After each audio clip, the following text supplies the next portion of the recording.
కేరళ, కర్ణాటక, అంతకుముందు తమిళనాడు కాంగ్రెస్ హైకమాండ్ చాలా వేగంగా నిర్ణయాలు తీసుకోవడమే కాకుండా చాలా నిర్ణయాత్మకంగా కూడా నిర్ణయాలు తీసుకుంది. Not just speed with which decisions were made, but the decisive character of decisions.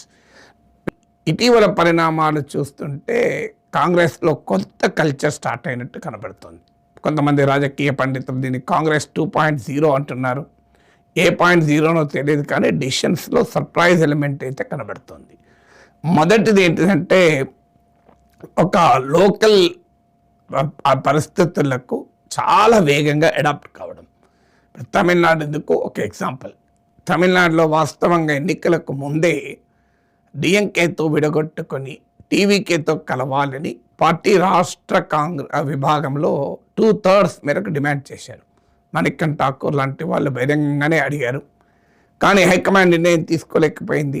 ఎందుకంటే డిఎంకే చాలా విలువైన మిత్రపక్షం. ఇండియా బ్లాక్లో కాంగ్రెస్ పార్టీకి చాలా కాలం నుంచి లాయల్గా అన్క్వశ్చనబుల్గా ఉన్న మిత్రపక్షం. కానీ ఎన్నికలు అయిపోయిన వెంటనే ఏమాత్రమూ ఆలస్యం చేయకుండా డిఎంకేను వదిలేసి దాని పర్యవసనాల గురించి పెద్దగా ఆందోళన చెందకుండా ఇండియా కూటమి ఏమవుతుంది, ఇంతకాలం మిత్రులుగా ఉన్నాం కదా, ఇంత తొందరగా వదిలేస్తే ఎలా అనేటువంటి ఆలోచన కూడా లేకుండా స్థానిక రాష్ట్ర కాంగ్రెస్ నాయకత్వ ఆకాంక్షల్ని రెస్పెక్ట్ చేస్తూ హైకమాండ్ గ్రీన్ సిగ్నల్ ఇచ్చేసింది టీవీకేతో కలవటానికి. ఫలితంగా మోర్ దెన్ 3 decades తర్వాత కాంగ్రెస్ పార్టీ తమిళనాడులో ప్రభుత్వంలో భాగమైంది. సో ఓటమి డిఎంకేతో కలిసి ఓడిపోయిన పార్టీ కాస్త విజయ్తో కలిసి అధికార కూటమిలో భాగమైంది. అందువల్ల ఇలా లోకల్ ఆస్పిరేషన్స్కు విలువ ఇవ్వడం అనేది హైకమాండ్, అది కూడా చాలా వేగంగా అడాప్ట్ కావడం అనేది దీంట్లో మనకు కనబడుతుంది. అంటే దీంట్లో అనేక కోణాలు కనబడతాయి తమిళనాడు. ఒకటి, లోకల్ ఆస్పిరేషన్స్కు ప్రాధాన్యతనివ్వడం. 2, చాలా వేగంగా నిర్ణయం తీసుకోవడం. 3, చేంజింగ్ రియాలిటీని ఫాస్ట్గా అడాప్ట్ కావడం. అంటే పొలిటికల్ రియాలిటీ మారిపోయింది, ఇక దానిపైన ఆలస్యం చేయకూడదని. ఇదే కాంగ్రెస్ గతంలో గోవాలో తనకు సింగిల్ లార్జెస్ట్ పార్టీగా ఎమర్జ్ అయినా కనీసం ప్రభుత్వం ఏర్పాటు చేస్తడానికి ప్రయత్నం చేయక చేజేతులా బీజేపీకి అధికారాన్ని ఇచ్చేసింది. దాంతో గోవాతో పోలిస్తే తమిళనాడులో కాంగ్రెస్ పార్టీ చూపిన చొరవ, తెగువ, వేగం సహజంగానే ఎవరికైనా ఆశ్చర్యాన్ని కలిగిస్తుంది.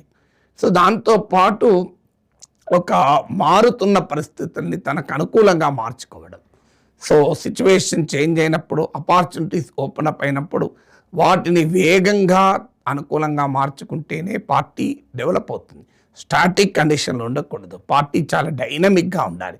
ఇవన్నీ బీజేపీలో చూస్తూ ఉంటాం. కానీ తమిళనాడు ప్రయోగం చూస్తే కాంగ్రెస్ చాలా వేగంగా నిర్ణయం తీసుకుంది, చాలా ఫాస్ట్గా మారుతున్న రియాలిటీకి అడాప్ట్ అయింది, వస్తున్నటువంటి ఆపర్చునిటీస్ను అందిపుచ్చుకుంది, స్థానిక రాజకీయ ఆకాంక్షలకు విలువనిచ్చింది. ఇదంతా తమిళనాడు ప్రయోగం, ఎక్స్పెరిమెంట్ చూస్తే మనకు అర్థమవుతుంది. ఇక రిస్క్ తీసుకునే స్వభావం కూడా మన తమిళనాడులో కనబడుతుంది. It's a very risky move. ఎందుకంటే టీవీకే ఏం చేస్తుంది, టీవీకే ఫినామినన్ ఎంతకాలం నిలబడుతుందో తెలియదు, టీవీకే ఇండియా కూటమిలో కలిసి వస్తుందో లేదో తెలియదు, టీవీకే చివరకు కాంగ్రెస్తో ఎలా వ్యవహరిస్తుందో తెలియదు. ఇందుకు భిన్నంగా డిఎంకే టైం టెస్టెడ్ అలై, అందరికన్నా ముందు రాహుల్ గాంధీ ప్రధానమంత్రి అభ్యర్థి కావాలని స్టాలిన్ చెప్పాడు. సో ఒక టైం టెస్టెడ్ అలియన్స్ అది మీకు డిఎంకేతో.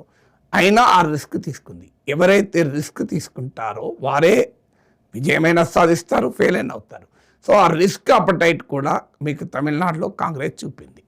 ఇక కేరళకి వచ్చే వరకు హైకమాండ్ చాలా ఆశ్చర్యకరంగా స్పందించింది. వాస్తవంగా కేసీ వేణుగోపాల్ రాహుల్ గాంధీకి అత్యంత సన్నిహితుడు.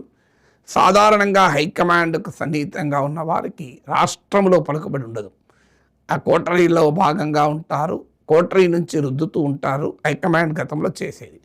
ఇంట్రెస్టింగ్ ఏంటంటే కేసీ వేణుగోపాల్ హైకమాండ్ కోటరీలో భాగం, రాహుల్ గాంధీకి అత్యంత సన్నిహితుడు కాంగ్రెస్ ఆర్గనైజేషనల్ సెక్రటరీగా. దాంతోపాటు కేరళ ఎమ్మెల్యేలో మెజారిటీ కేసీ వేణుగోపాల్ పేరే చెప్పారు. అయినా సతీష్కు Congress party high command green signal ఇచ్చింది. అది కూడా పెద్ద విజిబుల్ రెసిస్టెన్స్ ఏ ప్రతిఘటన లేకుండా కేసీ వేణుగోపాల్ క్యాంప్ నుంచి కానీ రమేష్ చెన్నితల క్యాంప్ నుంచి కానీ ఏ తిరుగుబాటు లేదు. చాలా స్మూత్గా సతీష్ను అధికారంలో సీఎం చేసేసారు. ఇది కూడా దేనికి ఇండికేషను, ఒకటి ఇంత పెద్ద నిర్ణయం తీసుకున్నాక కూడా పార్టీలో తిరుగుబాటు లేదు, హైకమాండ్ అది మేనేజ్ చేయగలిగింది. రెండవది, ఇందులో మీకు క్యాడర్కు ఎమ్మెల్యేల కన్నా కూడా cadre, party grass roots cadre, party voters, party మిత్రపక్షాలైన ఐయుఎంఎల్ లాంటి పార్టీలు కూడా సతీష్ను కోరుకున్నాయి. అంటే క్షేత్రస్థాయిలో కాంగ్రెస్ కార్యకర్తలు, కాంగ్రెస్ ఓటర్లు సతీష్ను కోరుకుంటే ఎమ్మెల్యేలు మాత్రం కేసీ వేణుగోపాల్ కోరుకున్నారు. బహుశా కేసీ వేణుగోపాల్ రాహుల్ గాంధీతో ఉన్న సాన్నిహిత్యం రీత్యా అభ్యర్థుల ఎంపికలో కీలక భూమిక పోషించుంటాడు. తన లాయల్ వారికి ఎక్కువ మంది టికెట్లు ఇచ్చుంటారు. కానీ పార్టీ క్యాడరు, పార్టీ ఓటర్స్లో మాత్రం ఇది మ్యాండేట్ ఫర్ సతీష్ లాగా కనిపించింది. కేరళ నుంచి వచ్చిన అన్ని మీడియా రిపోర్ట్లు ఇవే చెప్పాయి. సో ఆఖరికి కాంగ్రెస్ పార్టీ హైకమాండ్ ప్రియారిటీని, ఎమ్మెల్యేల ప్రియారిటీని కూడా పక్కకు పెట్టి పార్టీ గ్రాస్ రూట్స్ క్యాడర్ నుంచి వచ్చిన డిమాండ్ను యాక్సెప్ట్ చేసింది. ఎంతకాలం ఇది కాంగ్రెస్ ఇలా గ్రౌండ్కి ఇయర్స్ పెట్టుకొని గ్రౌండ్ మీద వస్తున్న సిగ్నల్స్ను పట్టుకోవడం మనం ఎప్పుడైనా చూసామా? ఇక మూడవది కర్ణాటక అయితే చాలా కాలంగా పెండింగ్గా ఉంది. ఏం చేస్తే ఏమవుతుందో తెలియదు. సిద్ధరామయ్య ఇది popular leader, OBC leader. Siddaramaiah ఎట్టి పరిస్థితుల్లో ముఖ్యమంత్రి పదవి వదలటానికి సిద్ధంగా లేడు. మెజారిటీ ఎమ్మెల్యేలు సిద్ధరామయ్య వైపే ఉన్నారు. కానీ డీకే శివకుమార్ నుంచి డిమాండ్ పెరుగుతూ వచ్చింది. దీన్ని గనక సరిగా హ్యాండిల్ చేయకపోతే మరో మధ్యప్రదేశ్గా పీలిపోయేది. ఆ మధ్యప్రదేశ్లో జరిగింది ఇదే. కమల్నాథ్, జ్యోతిరాదిత్య సింధియాల మధ్య హైకమాండ్ సరిగా డీల్ చేయకపోవడం వల్ల కమల్నాథ్ కొంతకాలం ముఖ్యమంత్రిగా ఉండి పదవిని కోల్పోయాడు, పార్టీ ఓడిపోయింది. జ్యోతిరాదిత్య సింధియాను పార్టీ కోల్పోయింది. ఆఖరికి అధికారము పోయింది. ఒక కీలకమైన నాయకుడైన జ్యోతిరాదిత్య సింధియా కూడా రాహుల్ గాంధీకి అత్యంత సన్నిహితుడు కూడా బీజేపీలో చేరి కేంద్ర మంత్రి అయ్యారు. బీజేపీ ప్రభుత్వం ఏర్పడింది. అసలు మధ్యప్రదేశ్లో గ్యారంటీగా కాంగ్రెస్ అధికారంలోకి వస్తుంది అనుకున్న చోట కాంగ్రెస్ హైకమాండ్ సమయానికి నిర్ణయం తీసుకోలేకపోవడం వల్ల దెబ్బతిన్నది. రాజస్థాన్లో అశోక్ గెహ్లాట్, సచిన్ పైలట్ల మధ్య ఘర్షణ, బహిరంగంగా బజార్కి ఎక్కిన ఘర్షణ. ఆ ఘర్షణను హైకమాండ్ ఆపలేకపోయింది. ఫైనల్గా ముఖ్యమంత్రిగా అశోక్ గెహ్లాట్ నిలబడగలిగాడు. కానీ కాంగ్రెస్ మాత్రం ఎన్నికల్లో ఓడిపోయింది. ఈ రెండు అనుభవాలు చూశాక కర్ణాటక ఎలా డీల్ చేస్తుంది హైకమాండ్ అని చాలా ఆసక్తిగా చూశారు రాజకీయ పరిశీలకులు. కానీ చాలా వ్యూహాత్మకంగా, చాలా చాకచక్యంగా నాయకత్వ మార్పును సాధించి ఎలాంటి ఇప్పటివరకైతే విజిబుల్ రెసిస్టెన్స్ లేదు. అంటే పెద్ద ప్రతిఘటన లేదు సిద్ధరామయ్య క్యాంప్ నుంచి. పార్టీ తీవ్రమైన అలకలు చూడలేదు. తిరుగుబాటు చేయలే. ఒకరిద్దరు మంత్రి పదవులకు దూరం అవుతామని అన్నా అది సహజం. ఇంత పెద్ద డివిజన్ ఉన్న సమయంలో ఆ చిన్న చిన్న ప్రకంపనలు సహజం. కానీ పెద్ద భూకంపం ఇంత రాలే.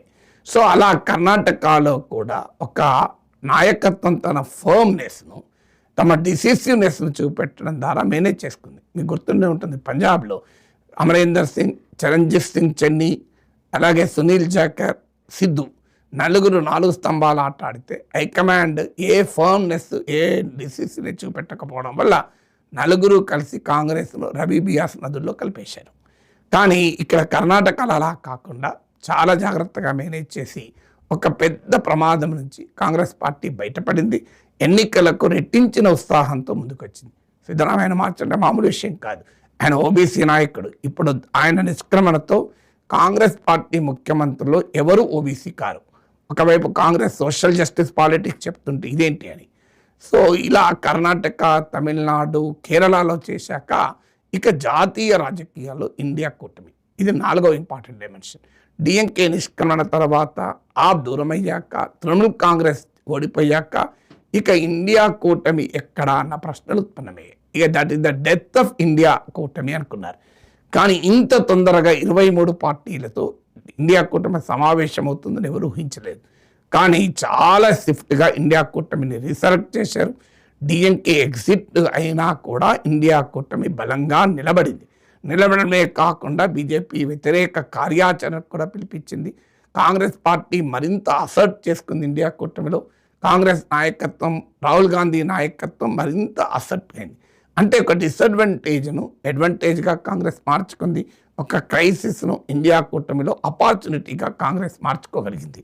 సో కాంగ్రెస్కు నష్టం జరగాల్సిన చోట అంతర్గత పరిస్థితులు తనకు అనుకూలంగా మార్చుకుంది. ఇప్పుడు ఎక్కడి దాకా పోయింది చర్చ అంటే టీఎంసీ ఎన్సీపీలు కాంగ్రెస్లో విలీనమవుతాయా అనే స్థాయికి వెళ్ళిపోయింది. అంటే ఇండియా కూటమి లేదు, ఇక కాంగ్రెస్ను ఎవరు నమ్మరు, డిఎంకేతో జరిగిన వ్యవహారం వల్ల అనుకున్నది కాస్త ఇండియా కూటమి నిలబడమే కాకుండా పోరుబాట పట్టడమే కాకుండా కాంగ్రెస్ నాయకత్వాన్ని మరింత పదిలపరచుకోగలిగింది ఇండియా కూటమిలో. 5 ఇప్పుడు ఇక పంజాబ్ హర్యానాల పైన పడింది. నార్త్ ఇండియాలో కూడా పంజాబ్లో 2017 బిగినింగ్లో ఎన్నికలు ఉన్నాయి. ఇప్పుడు అక్కడ కన్సల్టేషన్ మొదలుపెట్టారు రాహుల్ గాంధీ. పంజాబ్లో కూడా స్పష్టమైన నాయకత్వం అంటే క్లారిటీ ఆఫ్ లీడర్షిప్ ఇవ్వడం ఇక్కడ ఇంపార్టెంట్. రాష్ట్రాలలో నాయకత్వం పట్ల స్పష్టత లేకపోతే పార్టీని గట్టిగా ఎవరు నడిపించరు. సో నాయకుడు ఎవరు అని ఎన్నికల సమయానికి స్పష్టత ఇవ్వాలి. ఇప్పుడు మీరు గమనించండి, క్లియర్గా కర్ణాటకలో డీకే శివకుమార్ నాయకుడు, ఇక ఆయన పైన బాధ్యత, ఆయన పార్టీని గెలిపించుకోవాల్సిందే. ఇటు సిద్ధరామయ్యనా శివకుమారా ఊగిసలాడితే ఆఖరికి ఎవరు పనిచేసేవాళ్ళు కారు. అలా కాకుండా శివకుమార్ని తెలిసేశారు. పంజాబ్లో కూడా ఇప్పుడు ఆ పనిలో పడ్డారు. అంటే రాష్ట్ర స్థాయిలో నాయకుడు ఎవడో క్లారిటీ ఇస్తే ఆ నాయకుడు కింద మీద పడిన పార్టీని గెలిపిస్తారు అనే విధానాన్ని అనుసరించడం మొదలుపెట్టారు. ఇప్పుడు మీకు హర్యానాలో చాలా కాలంగా భూపేందర్ సింగ్ కూడా పెద్ద నాయకుడు, 20 ఏళ్ళుగా. ఆయన నాయకత్వం వల్ల చిన్న చిన్న మొక్కలు, కొత్త మొక్కలు అసలు మొదలే మానేశాయి. అంత మహావృక్షమై కూర్చొని ఆడు కాంగ్రెస్కు ఫలాలు ఇవ్వలేకపోయాడు, వీళ్ళు కొత్త వాళ్ళను రాలేకపోయారు. చివరికి ఆమ్ ఆద్మీ పార్టీతో పొత్తు కూడా భూపేందర్ సింగ్ హూడా వైఖరి వల్లనే దెబ్బతిన్నది. ఫైనల్గా హర్యానాలో అధికారం గ్యారంటీ అనుకున్న చోట ఓడిపోయారు. ఇప్పుడు అక్కడే కూడా బ్రిజేందర్ సింగ్ అనే కొత్త నాయకుని ఇటీవల నెల రోజుల పాటు పాదయాత్ర చేశారు. రాహుల్ గాంధీ బహిరంగంగా పిలిపించారు ఈ నాయకునికి మీరు కార్యకర్తలు మద్దతు ఇవ్వాలని. అంటే అక్కడ కూడా స్పష్టంగా న్యూ జనరేషన్ ఆఫ్ లీడర్షిప్ వైపుగా హైకమాండ్ అడుగులు వేస్తుందా, భూపేందర్ సింగ్ హుడా లాంటి బలమైన నాయకుని కూడా పక్కకు పెట్టి అని చర్చ జరుగుతుంది. ఇక నెక్స్ట్ ఆపరేషన్ రాజస్థాన్కి వెళ్తారని, అక్కడ అశోక్ గెహ్లాట్ తప్పించి మొత్తం సచిన్ పైలట్కు బాధ్యత అప్పచెప్తారా అని కూడా చర్చ నడుస్తుంది. అదే జరిగితే అక్కడ కూడా నాయకత్వాన్ని స్పష్టత ఇవ్వడం, మంచికో చెడుకో ఒక నాయకుడు ఇతను అని పార్టీకి ప్రజలకు ప్రజెంట్ చేస్తే ఆ నాయకుడు సర్వశక్తులు చతురంగ బలాలను ఒడ్డి పనిచేస్తాడు. ఎవరి నాయకుడు తెలియకపోతే అక్కడికి ఎవరు ఓన్ చేసుకోరు, ఫైనల్గా పార్టీ గెలవదు, ప్రయోజనం ఉండదు. అలా రాష్ట్ర స్థాయిలో నాయకత్వంపై కూడా స్పష్టత ఇవ్వడం మొదలుపెట్టింది హైకమాండ్. 5వది సివిల్ సొసైటీ మూవ్మెంట్స్ను ఎంబ్రేస్ చేసుకోవడం. మీకు యూపీఏ 2 హయాంలో కూడా బీజేపీ చేసింది అదే. Anna Hazare movement, India against corruption movement, ఇలా అనేక మూవ్మెంట్లను తనకు అనుకూలంగా బీజేపీ మలుచుకోగలిగింది. ఇప్పుడు కూడా మీరు చూడండి, కాక్రోచ్ జనతా పార్టీ మూవ్మెంట్ను కూడా కాంగ్రెస్ సానుకూలంగా స్పందిస్తూ ధర్మేంద్ర ప్రధాన్ రాజీనామా చేయాలన్న కాక్రోచ్ జనతా పార్టీ డిమాండ్ను ఓన్ చేసుకొని ఇవాళ జనంలోకి వెళ్ళే ప్రయత్నం చేస్తున్నారు. ఎందుకంటే ఈ నీట్ ఎగ్జామ్స్ అనేది బీజేపీకి ఇప్పటి వరకు సాలిడ్గా ఉన్న young voter, educated middle class voter పైన ఇంపాక్ట్ చూపెడుతుంది. అలా సివిల్ సొసైటీ మూవ్మెంట్స్తో కనుక సమన్వయం చేసుకుంటే కొత్త స్ట్రెంత్ కూడా కాంగ్రెస్కి వస్తుంది. సో ఇదంతా 2029కు కాంగ్రెస్ ఒక కొత్త రూపంలో రాబోతుందా అనే స్పెక్యులేషన్కు కారణమవుతుంది.